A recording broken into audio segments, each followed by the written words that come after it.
Okay, so we built the pond, and now what we want to do is actually change that lid so that it hides in the landscape. So I've already pre-drilled this hole.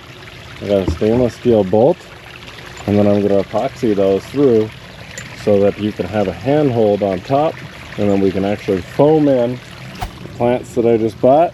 And we're going to get some moss and some gravel, and you'll never see this thing again.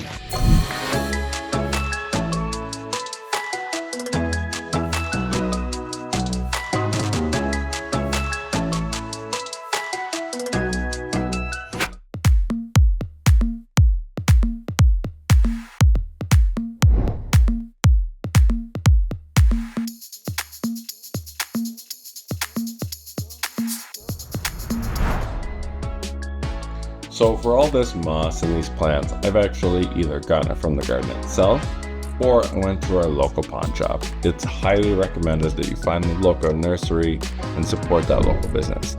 But if you don't have a good supplier close to you, then we've actually linked a few affiliate links below where you can grab these beautiful plants, and it obviously helps the channel. If you want to see the whole pond build, it'll be linked at the end of the video and in that description below. So make sure to check it out.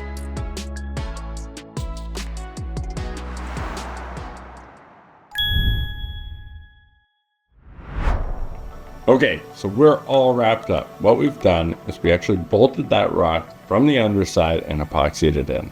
And then we've put the waterfall foam throughout, and the moss will actually stick to that so you can lift it out without worrying about it falling off. The idea behind that is once it's all set, it will actually act as a handhold. We can lift that skimmer, and what we've done is make sure that you can hardly see that skimmer from the side, so you don't have to think about that ugly skimmer lid and just enjoy the feature itself.